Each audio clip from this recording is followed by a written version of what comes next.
नमस्कार, जय हिंद, वंदे मातरम। प्यारे बच्चों, आज के इस विशेष सेशन में आपका स्वागत है। आज की जो क्लास है वो सामान्य हिंदी प्रैक्टिस सेट नंबर 8 है। इससे पहले आपके 7 हिंदी प्रैक्टिस सेट हो चुके हैं जो बहुत ही बेहतरीन थे, आप सभी को पसंद आए। तो आज की इस सेशन को लाइक कर लीजिएगा, चैनल पर नया है चैनल को सब्सक्राइब कर लीजिएगा, क्योंकि प्रश्न यहीं से आएगा। आप पढ़ते रहेंगे आप मेरे साथ तो आपको यकीन आएगा। बहुत ही बेहतरीन क्लास होने वाली है, बस अंत तक बने रहिएगा। बहुत अच्छे प्रश्नों का संकलन लाया गया है जिससे आपकी तैयारी और रिवीजन दोनों आसान हो सके। रही बात आज के सेशन के पीडीएफ की या हमारे चैनल पर उपलब्ध अन्य कंटेंट की पीडीएफ की, तो स्क्रीन पर आपको व्हाट्सएप नंबर दिख रहा होगा जहां आप हमें मैसेज करके हमारे साथ जुड़ सकते हैं और बेहतरीन कंटेंट का लाभ उठा सकते हैं। लोअर पीसीएस पर ऑफर चल रहा है, UP triple S C PT batch पर भी आपका फीस काफी कम रखी गई है ताकि आपको बेहतरीन नोट्स बहुत कम कीमत पर मिल सके। अगर आप हमारे साथ जुड़ना चाहते हैं तो स्क्रीन पर आपको व्हाट्सएप नंबर दिख रहा है जहां पर आपको बेहतरीन नोट्स हम उपलब्ध कराएंगे। जुड़ने के लिए आप हमें व्हाट्सएप करिए और वहां पर आपको पूरी जानकारी उपलब्ध करवा दी जाएगी। तो अभी हम सामान्य हिंदी प्रैक्टिस सेट नंबर 8 कर रहे हैं और पहला प्रश्न है आपका कि ज्ञा वर्ण किन वर्णों के सहयोग से बना है। बहुत आसानी से आप इसका उत्तर कर पा रहे होंगे। ऑप्शन आपका जो सही है वो है आपका ऑप्शन ए, ज और इया। ज्ञा एक संयुक्त व्यंजन है जो जा हलंत युक्त और या के योग से बनता है। संयुक्त व्यंजनों में हमेशा पहला अक्षर आधा यानी कि हलंत युक्त होता है, यह बात ध्यान रखिएगा। अगला प्रश्न है आपका कि ए और अय का उच्चारण स्थान क्या है। बताइएगा, ए और अय का उच्चारण स्थान क्या है। तो सही उत्तर है आपका यहां पर ऑप्शन डी, कंठ तालव्य है। क्या है? कंठ तालव्य। ए का जो निर्माण है वो आ कंठ और ई तालु से होता है, अतः कंठ और तालु मिलकर कंठ तालव्य हो जाता है। ए का निर्माण आ और ई मिलकर बनाते हैं। अगला प्रश्न है आपका कि हिंदी में मूल स्वर यानी कि हृस्व स्वर कितने माने जाते हैं। बताइएगा, हिंदी में मूल स्वर यानी कि हृस्व स्वर कितने माने जाते हैं। तो यहां पर जो सही उत्तर है आपका ऑप्शन बी है, 4। हिंदी में मूल स्वर 4 हैं, अ, ई, उ और री। ये सबसे छोटी ध्वनियां हैं जिन्हें बोलने में सबसे कम समय लगता है और इन्हीं से अन्य स्वर बनते हैं। अगला प्रश्न है आपका कि स्पर्श संघर्षी व्यंजन कौन से हैं। बताइएगा, स्पर्श संघर्षी व्यंजन कौन से हैं। तो यहां पर जो सही उत्तर है आपका वो हो जाएगा ऑप्शन बी, च, छ, ज और झा। चा वर्ग के शुरुआती 4 वर्ण च, छ, ज, झा स्पर्श संघर्षी कहलाते हैं। इन्हें बोलते समय वायु तालु से घर्षण यानी कि संघर्ष करते हुए निकलती है। च, छ। अगला प्रश्न है आपका कि वत्स या मसूड़ा व्यंजन कौन से हैं। बताइएगा, वत्स या मसूड़ा व्यंजन कौन से हैं। तो जो वत्स व्यंजन है वो है आपका न, र, ल और श। न, र, ल और श। न, र, ल, श को वत्स व्यंजन कहा जाता है। बोलते समय जीभ मसूड़ों को छूती है यानी कि वत्स को छूती है। अगला प्रश्न है आपका कि हिंदी वर्णमाला में स्वरों की कुल संख्या कितनी मानी जाती है। बताइएगा, अभी आपने हृस्व स्वर मूल स्वरों की संख्या देखी, अब बताइएगा हिंदी वर्णमाला में स्वरों की संख्या कितनी मानी जाती है। तो सही उत्तर है आपका ऑप्शन बी, 11। हिंदी वर्णमाला में स्वरों की प्रमाणिक संख्या 11 है, आ से औ तक। अंग और आहा को स्वर नहीं बल्कि आयोग वहा माना जाता है। अगला प्रश्न है आपका कि निम्नलिखित में से स्वर यंत्र मुखी ध्वनि कौन सी है। बताइएगा, निम्नलिखित में से स्वर यंत्र मुखी ध्वनि कौन सी है। तो ये ध्वनि है ह। हा को स्वर यंत्रमुखी या काकल्य ध्वनि कहा जाता है। हा का उच्चारण सीधे गले के भीतर स्वर यंत्र से होता है। अगला प्रश्न है आपका कि अघोष अल्पप्राण वर्ण का सटीक उदाहरण कौन सा है। अघोष अल्पप्राण वर्ण का सटीक उदाहरण कौन सा है। तो यहां पर जो सही उत्तर है आपका वो हो जाएगा ऑप्शन बी, क, च, ट, त, प। ठीक है, प्रत्येक वर्ग का पहला अघोष और अल्पप्राण होता है।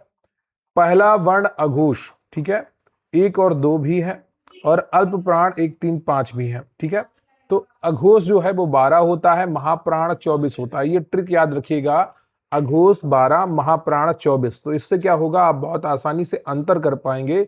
जब आप सघोष में जाएंगे तो आपका 3, 4, 5 हो जाता है और जब आप महाप्राण में जाएंगे तो 2, 4 हो जाता है, अल्पप्राण 1, 3, 5 होता है।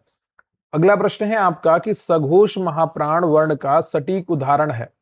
तो इसका सही उत्तर है आपका यहाँ पर ऑप्शन डी, ग, घा, झा, ड, धा और भा। प्रत्येक वर्ग का चौथा वर्ण सघोष भी होता है और महाप्राण भी होता है। चौथा वर्ण सघोष 3, 4, 5 भी है लेकिन, और महाप्राण 2, 4 भी है। ठीक है, तो क्या है, जो यहाँ पर 4 कॉमन है, तो इसलिए आपका प्रत्येक वर्ग का चौथा वर्ण जो है वो सघोष भी होता है और महाप्राण भी होता है। द्वितीय व्यंजन का उदाहरण क्या है, बताइएगा। द्वितीय व्यंजन का उदाहरण क्या है? प्राण है, दिल्ली है, त्रिशूल है या विज्ञान है, बताइएगा। द्वितीय व्यंजन का उदाहरण क्या है? तो यहाँ पर जो सही उत्तर है आपका वो है ऑप्शन बी, दिल्ली। जब एक ही व्यंजन वर्ण लगातार 2 बार आए, पहला आधा दूसरा पूरा, तो उसे द्वितीय व्यंजन कहते हैं। जैसे दिल्ली, बिल्ली, पक्का। समान व्यंजन का जोड़ा द्वित्व होता है। ठीक है, अगला प्रश्न है आपका कि अनुनासिक का सही चिन्ह क्या है, बताइएगा। अनुनासिक का सही चिन्ह क्या है? तो यहां पर जो सही उत्तर है आपका वो हो जाएगा ऑप्शन सी, चंद्र बिंदु। अनुनासिक ध्वनियों को दर्शाने के लिए चंद्र बिंदु का प्रयोग होता है, जैसे चांद, आंख। अनुनासिक ध्वनियां मुख और नाक दोनों से बोली जाती हैं।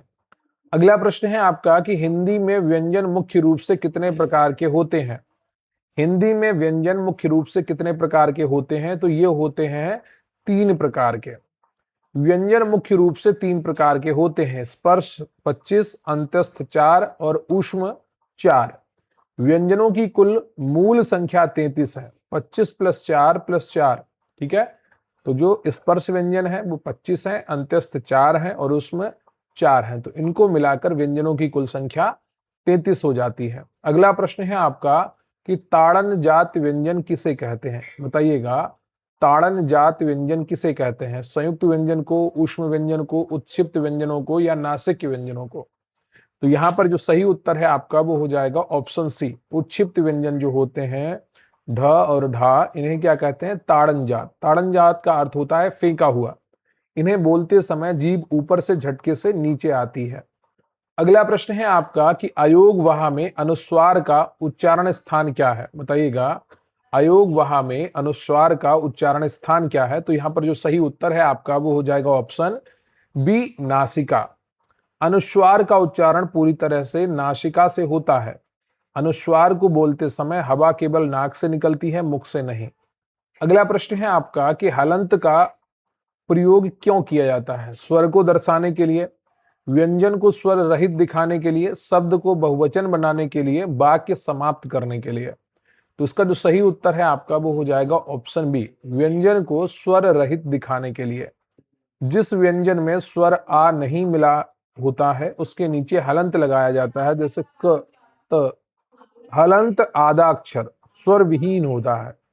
अगला प्रश्न है आपका कि कुलिस किसका पर्यायवाची है, बताइएगा। कुलिस किसका पर्यायवाची है? सही उत्तर है आपका यहाँ पर ऑप्शन बी, वज्र। कुलिस किसका पर्यायवाची है? वज्र का। कुलिश, पवी, असनी, दंभोली, ये सभी वज्र इंद्र का हथियार के पर्यायवाची हैं। अगला प्रश्न है आपका कि द्रुम किसका पर्यायवाची है? तो द्रुम जो है ये आपका पेड़ का पर्यायवाची है। द्रुम, तरु, पादप, बिटप, रुख, गाछ, ये सभी पेड़ के पर्यायवाची हैं। अगला प्रश्न है आपका कि पुंडरीक किसका पर्यायवाची है? जो पुंडरीक है ये होता है सफेद कमल का पर्यायवाची। पुंडरीक का अर्थ सफेद कमल होता है। इंदीवर नीला कमल होता है और कोकनद लाल कमल होता है। तो ये अंतर याद रखिएगा, पुंडरीक क्या होता है? सफेद कमल। इंदीवर नीला कमल और कोकनद लाल कमल होता है। अगला प्रश्न है आपका कि विबुध किसका पर्यायवाची है? तो विबुध जो है ये आपका देवता का पर्यायवाची है। विबुध, सुर, देव, अमर, निर्जर, गिरवाण, ये सभी देवता के पर्यायवाची हैं। अगला प्रश्न है आपका कि अहिस किसका पर्यायवाची है? तो अहिस जो है ये आपका शेषनाग का पर्यायवाची है। अहिस, वासुकी, भुजंगेश, नागराज, फणीस, ये सभी शेषनाग के पर्यायवाची हैं। अगला प्रश्न है आपका कि वायस किसका पर्यायवाची है? तो सही उत्तर है आपका यहाँ पर ऑप्शन सी, कौआ का। वायस, काक, कागा, पिसुन, करट, ये सभी कौआ के पर्यायवाची हैं। अगला प्रश्न है आपका कि द्विज किसका पर्यायवाची है? बताइएगा। द्विज किसका पर्यायवाची है? तो ये आपका पक्षी का भी है, ब्राह्मण का भी है और दांत का भी है। द्विज एक अनेकार्थी शब्द है जिसका अर्थ है दो बार जन्म लेने वाला। ये पक्षी, ब्राह्मण और दांत तीनों का पर्यायवाची होता है। अगला प्रश्न है आपका कि उपल किसका पर्यायवाची है? उपल जो है ये आपका पत्थर का पर्यायवाची है। उपल, पाषाण, प्रस्तर, अश्म, पाहन ये सभी पत्थर या ओले के पर्यायवाची हैं। कमल का उत्पल होता है, ये अंतर याद रखिएगा। अगला प्रश्न है आपका कि पयोधि किसका पर्यायवाची है? बहुत आसानी से आप इसका उत्तर कर पाएंगे। बताइएगा पयोधि किसका पर्यायवाची होता है? तो सही उत्तर है आपका यहाँ पर ऑप्शन ए समुद्र। पय जल प्लस धी धारण करने वाला, पयोधि समुद्र। पयोद बादल को और पयोज कमल को कहते हैं। हाला किसका पर्यायवाची है? तो ये हाला का जो पर्यायवाची है वो है आपका शराब। हाला, बारूणी, सुरा, मदिरा, आसव ये सभी शराब के पर्यायवाची हैं, इसलिए हरिवंश राय बच्चन की रचना का नाम मधुशाला है। ठीक है। अगला प्रश्न है आपका कि अत्यधिक में कौन सी संधि है? तो यहां पर जो सही उत्तर है आपका वो हो जाएगा ऑप्शन बी यण संधि। अति धन अधिक, अत्यधिक, ई और आ मिलकर यहां पर या बनाते हैं। ट्रिक है यहां पर कि शब्द में या से पहले यदि कोई आधा अक्षर ता आए तो यण संधि होती है, या को हटाकर ई की मात्रा लगाएं तो अत्यधिक क्या हो गई आपकी यण संधि। अगला प्रश्न है आपका कि उद्धार का सही संधि विच्छेद क्या है? तो उद्धार का जो सही संधि विच्छेद है आपका उतदन हार। यहां पर ट्रिक क्या है, जहां धा, द और धा दिखे उसे विच्छेद करते समय ता और हा में बदल देते हैं तो उतधन हार हो जाता है। अगला प्रश्न है आपका कि मनोयोग का सही संधि विच्छेद क्या है? बहुत आसानी से आप इसका उत्तर कर पा रहे होंगे। ऑप्शन बी आपका यहां पर सही है, मनहा धन योग। ये विसर्ग संधि का उदाहरण है। सिरोरेखा पर ओ की मात्रा के बाद यदि सार्थक शब्द योग बचे तो ओ का विसर्ग में बदल दें। अगला प्रश्न है आपका कि उल्लंघन का सही संधि विच्छेद क्या होता है? तो सही उत्तर है आपका उत धन लंघन। जब भी डबल ला होने पर पहले ला को विच्छेद में ता उत बना दिया जाता है। ठीक है, तो ये चीज ध्यान रखिएगा, व्यंजन संधि का ये उदाहरण है। अगला प्रश्न है आपका कि नायक का सही संधि विच्छेद क्या है? तो नायक का जो सही संधि विच्छेद है आपका वो है नय धन अक। ये अयाद संधि का उदाहरण है। बोलते समय आए, न आयक की ध्वनि आए तो ए को दो मात्राएं नय लगाएं तो आए तो ए हो जाता है। ठीक है। अगला प्रश्न है आपका कि सत्याग्रह में कौन सी संधि है? बहुत ही आसान उत्तर है आपके लिए, ऑप्शन ए आपका सही है, दीर्घ संधि। शब्द के बीच में आ की बड़ी मात्रा दीर्घ संधि का संकेत होती है। ठीक है, तो ये भी चीज ध्यान रखिएगा। अगला प्रश्न है आपका कि निरोग का सही संधि विच्छेद क्या है? तो यहां पर जो सही उत्तर है आपका वो हो जाएगा ऑप्शन सी, नि धन रोग। यहां पर जो ट्रिक है, विसर्ग संधि के नियमानुसार विसर्ग से पहले ई ऊ हो और बाद में रा हो तो विसर्ग हट जाता है और मात्रा दीर्घ हो जाती है, तो यहां पर ये आपका निरोग हो गया। ठीक है। अगला प्रश्न है आपका कि जलौध का सही संधि विच्छेद क्या है? तो इसका जो सही उत्तर है आपका जलौध का सही संधि विच्छेद का वो है आपका ऑप्शन ए, जल धन ओध। विच्छेद जल धन ओध होगा और जिसका जलोध बनेगा, और यहां पर वृद्धि संधि है, आ और ओ मिलकर औ बनाते हैं। ट्रिक क्या है, सिरोरेखा पर औ की दो मात्राएं हमेशा वृद्धि संधि को दर्शाती हैं। आय की दो मात्राएं हो तो भी वहां पर वृद्धि संधि होती है, और यह स्वर संधि का एक पार्ट है। अगला प्रश्न है आपका कि अन्वेषण में प्रयुक्त संधि कौन सी है? बताइएगा अन्वेषण में प्रयुक्त संधि कौन सी है? तो वा के आगे आधा ना आया है तो यहां पर हो जाएगी आपकी यण संधि। वा या से पहले आधा अक्षर आए तो वहां पर यण संधि होती है। वा हटाकर ऊ की मात्रा लगानी होती है आपको विच्छेद में, तो अनुधन एषण मिलकर अन्वेषण हो गया। ऊ और ए मिलकर वे बनाते हैं। अगला प्रश्न है आपका कि महेश का सही संधि विच्छेद क्या है? तो इसका जो सही उत्तर है आपका वो है ऑप्शन बी, महाधन ईस। महेश जो है यह आपकी गुण संधि का उदाहरण है। आ और ई मिलकर ए बनाते हैं। सिरोरेखा पर ए की एक मात्रा हमेशा गुण संधि का संकेत है।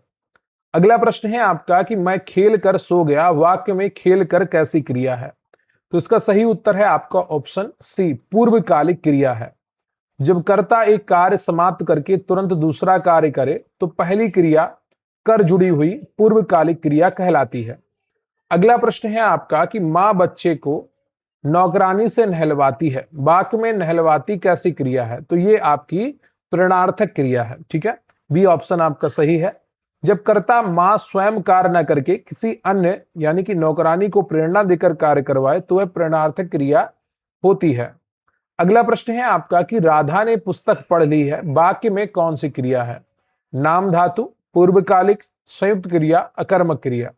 तो सही उत्तर है आपका यहाँ पर ऑप्शन सी, संयुक्त क्रिया है।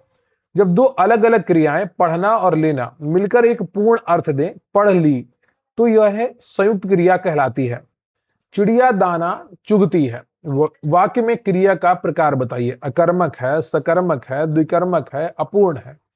तो दाना चुगती है, ये कौन सी हो जाएगी? आपकी सकर्मक है। दाना चुग रही, क्या चुग रही? दाना चुग रही। ठीक है, तो यहां पर कर्म है दाना, तो ये सकर्मक हो गई।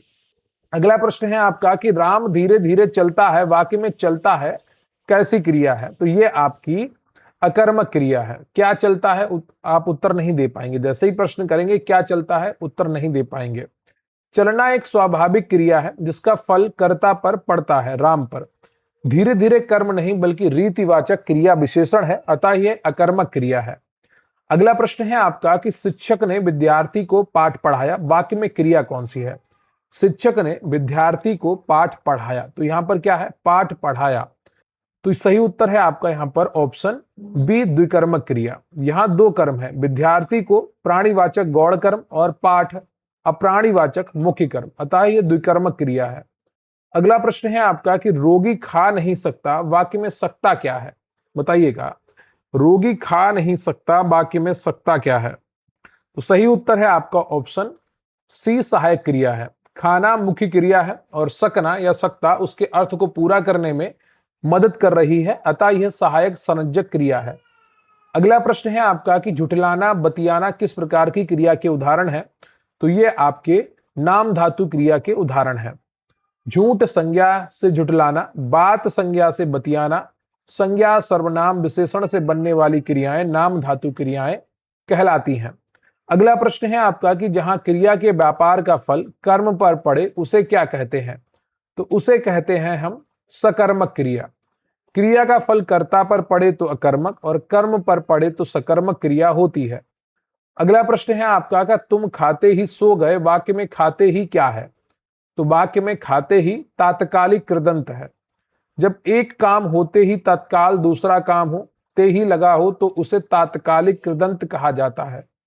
अगला प्रश्न है आपका कि अभिज्ञ का विलोम शब्द क्या है?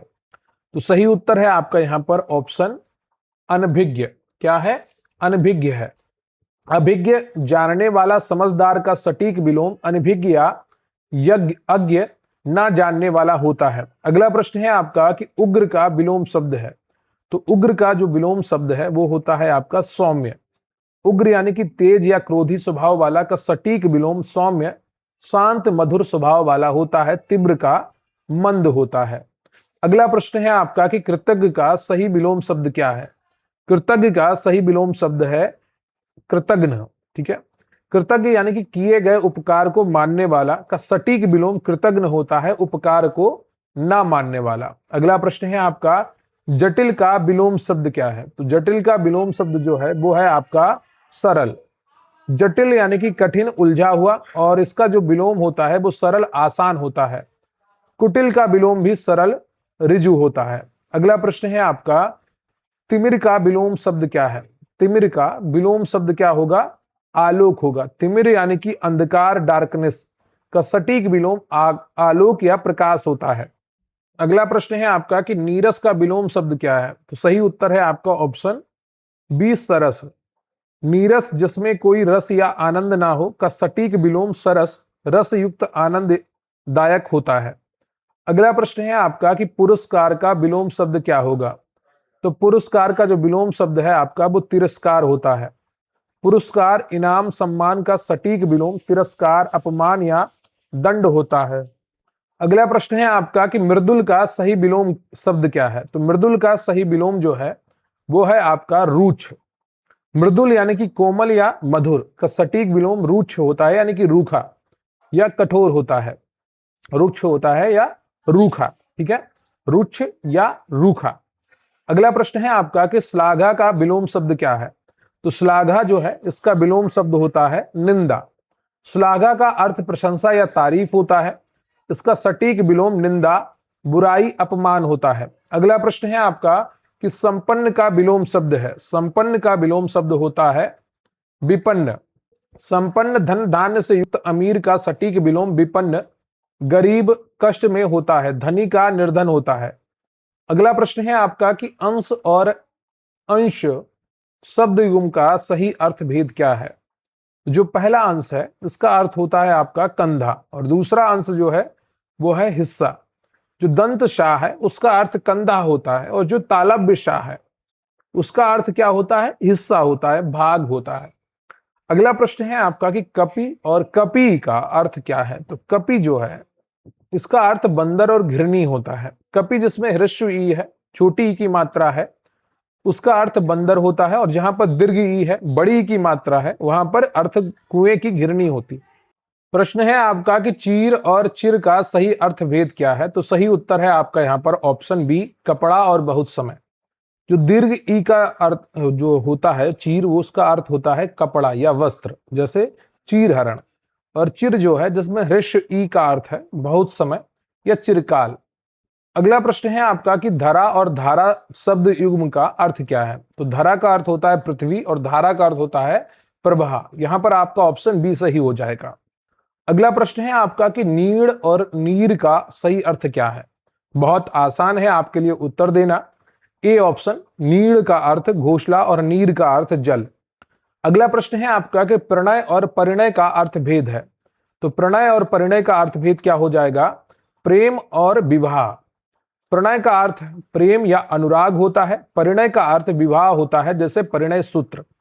अगला प्रश्न है आपका कि शव और सब शब्द युग्म का अर्थ है। तो यहां पर जो सही उत्तर है आपका वो हो जाएगा ऑप्शन बी, लाश और शभी। जो शव है तालव्य शाह वाला, इसका अर्थ होता है लाश या मृत देह, और जो सब है दंत शाह वाला, इसका अर्थ होता है सभी या संपूर्ण। अगला है आपका सर और शर का सही अर्थ भेद क्या है? तो जो आपका तालव्य शाह वाला है उसका अर्थ होता है तालाब, और जो आपका दंत शाह वाला है उसका अर्थ तालाब होता है, और जो आपका तालव्य शाह वाला है उसका अर्थ बाण होता है। ठीक है, बाण या तीर किसका? तालव्य शाह वाले का। अगला प्रश्न है आपका कि हारी और हरि का अर्थ भेद क्या है? तो हरि है ये भगवान विष्णु के लिए प्रयोग में लाया जाता है। भगवान कहते हैं, वैसे अर्थ होता है इसका भगवान, लेकिन विशेष रूप से ये भगवान विष्णु के लिए प्रयोग में आता है। तो यह आपका, और हारी यानी कि हारने वाला। दीर्घ ई अर्थ हारने वाला, और ह्रस्व ई भगवान विष्णु या बंदर होता है। अगला प्रश्न है आपका कि शंकर और संकर शब्द युग्म का सही अर्थ भेद क्या है? तो संकर प्रजातियां आती हैं, ठीक है, यानी कि मिश्रित। और ये संकर जो आपका तालव्य शाह वाला है इसका अर्थ शिव भगवान से जुड़ा हुआ है। तो ए ऑप्शन आपका सही है। ठीक है, देखिए संकर जो दंत शाह वाला है इसका अर्थ मिश्रित या हाइब्रिड होता है। अगला प्रश्न है आपका कि दशानन शब्द में कौन सा समास है? तो दशानन शब्द में बहुब्रीय समास है। क्यों बहुब्रीय है? क्योंकि ये तीसरा अर्थ दे रहा है। दस है आनन यानी कि मुख जिसके, अर्थात रावण। हालांकि पहला पद संख्यावाचक है, परंतु तीसरा अर्थ रावण प्रधान होने के कारण यह बहुब्रीय समास है। अगला प्रश्न है आपका कि अष्टाध्यायी में कौन सा समास है? तो अष्टाध्यायी में द्विगु समास है। 8 अध्यायों का समाहार समूह पाणिनि का ग्रंथ है। पहला पद संख्यावाचक 8 होने के कारण यहां पर द्विगु समास है। अगला प्रश्न है आपका कि यथाशक्ति में कौन सा समास है? तो यह आपका अव्ययी भाव समास है। यथा एक अवयव है, अतः जहां पहला पद अवयव हो वहां पर अव्ययी भाव समास होता है। अगला प्रश्न है आपका कि नीलकंठ में कौन सा समास है? तो नीलकंठ में आपका बहुब्रीय समास है। नीला है कंठ जिसका, अर्थात भगवान शिव। तीसरा अर्थ प्रधान है तो बहुब्रीय होगा। यदि विकल्प में बहुब्रीय ना हो तो विशेषण विशेष होने के कारण कर्मधारय समास सही होगा। अगला प्रश्न है आपका कि गगनचुंबी शब्द में कौन सा समास है? तो गगनचुंबी शब्द में यहां पर कर्म तत्पुरुष समास है। विग्रह गगन को चूमने वाला, जहां को विभक्ति का लोप हो वहां कर्म तत्पुरुष समास होता है। अगला प्रश्न है आपका कि रोग मुक्त में कौन सा समास है? रोग मुक्त में अपादान तत्पुरुष है। ठीक है, तो विग्रह रोग से मुक्त, जहां से विभक्ति अलगाव या मुक्ति का बोध कराए वहां अपादान तत्पुरुष समास होता है। अगला प्रश्न है आपका कि रसोई घर में कौन सा समास है?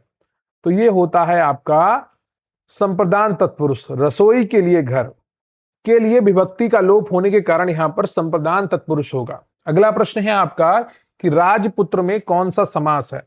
तो सही उत्तर है आपका ऑप्शन बी, संबंध तत्पुरुष। राजा का पुत्र का की के विभक्ति का लोप हो तो वहां संबंध तत्पुरुष समास होता है। अगला प्रश्न है आपका कि आनंद मग्न शब्द में कौन सा समास है? बताइएगा, आनंद मग्न शब्द में कौन सा समास है? सही उत्तर है आपका ऑप्शन ए, अधिकरण तत्पुरुष। विग्रह क्या होगा? आनंद में मग्न, जहां में पर विभक्ति का लोप हो वहां अधिकरण तत्पुरुष समास होता है। अगला प्रश्न है आपका कि सुख दुख में कौन सा समास है? तो सुख दुख में द्वंद्व समास है, जहां दोनों पद प्रधान हो और उनके बीच योजक चिन्ह या और या का भाव हो तो वहां द्वंद्व समास होता है। अगला प्रश्न है आपका, काला विशेषण से भाववाचक संज्ञा क्या बनेगी? तो काला की विशेषण से भाववाचक संज्ञा कालिमा होगी। काला एक रंग है जो गुणवाचक विशेषण है, इसमें इमा या पन प्रत्यय लगाकर इसकी भाववाचक संज्ञा बनाते हैं। एक तो कालिमा बनेगी, दूसरा कालापन बनेगा। अगला प्रश्न है आपका कि शैशव शब्द व्याकरण की दृष्टि से क्या है? तो ये है एक भाववाचक संज्ञा। शिशु एक जातिवाचक संज्ञा है जिसमें आ प्रत्यय लगाकर शैशव, बचपन की अवस्था, भाववाचक संज्ञा का निर्माण होता है। अगला प्रश्न है आपका, यह पुस्तक मेरी है, वाक्य में यह क्या है? तो यह जो है ये आपका सार्वनामिक विशेषण है। जब सर्वनाम यह संज्ञा पुस्तक के तुरंत पहले आकर उसकी ओर संकेत करे तो वह सर्वनाम ना रहकर सार्वनामिक संकेतवाचक विशेषण बन जाता है। अगला प्रश्न है आपका कि जिसकी लाठी उसकी भैंस, वाक्य में जिसकी उसकी क्या है? तो यहां पर जिसकी उसकी क्या होगा?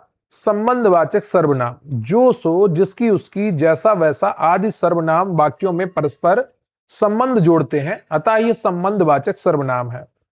अगला प्रश्न है आपका कि कुछ दूध लाओ, वाक्य में कुछ क्या है? तो वाक्य में कुछ जो है ये आपका अनिश्चित परिमाणवाचक विशेषण है। दूध मापा तौला जाता है अतः परिमाणवाचक है। मात्रा निश्चित ना होने कुछ के कारण यह अनिश्चित परिमाणवाचक विशेषण है। अगला प्रश्न है आपका कि मैं खुद आ जाऊंगा, वाक्य में खुद क्या है? तो सही उत्तर है आपका ऑप्शन ए, निजवाचक सर्वनाम। जब कर्ता अपने लिए आप, स्वयं, खुद शब्दों का प्रयोग करता है तो वहां निजवाचक सर्वनाम होता है। अगला प्रश्न है आपका कि दरवाजे पर कोई है, वाक्य में कोई क्या है? तो सही उत्तर है आपका ऑप्शन सी, अनिश्चयवाचक सर्वनाम। कोई, कुछ आदि शब्दों से किसी निश्चित प्राणी या वस्तु का बोध नहीं होता, अतः ये अनिश्चयवाचक सर्वनाम कहलाते हैं। अगला प्रश्न है आपका कि चारों भाई में चारों किस प्रकार का विशेषण है? तो सही उत्तर है आपका ऑप्शन सी, समुदायवाचक विशेषण। दोनों, तीनों, चारों, पांचों आदि शब्द एक समूह या समुदाय का बोध कराते हैं, अतः ये समुदायवाचक निश्चित संख्यावाचक विशेषण है। अगला प्रश्न है आपका कि तीसरा आदमी में तीसरा किस प्रकार का विशेषण है? सही उत्तर है आपका ऑप्शन बी, क्रमवाचक विशेषण। पहला, दूसरा, तीसरा आदि शब्द संख्या के क्रम को दर्शाते हैं, अतः ये क्रमवाचक विशेषण है। अगला प्रश्न है आपका कि स्वर्ण का सही विशेषण रूप क्या होगा? स्वर्ण का सही विशेषण रूप स्वर्णिम होता है। स्वर्ण एक संज्ञा है, इसमें इम प्रत्यय जुड़ने से स्वर्णिम, जैसे स्वर्णिम भविष्य विशेषण बनता है। अगला प्रश्न है आपका कि एक अनार 100 बीमार लोकोक्ति का सही अर्थ है?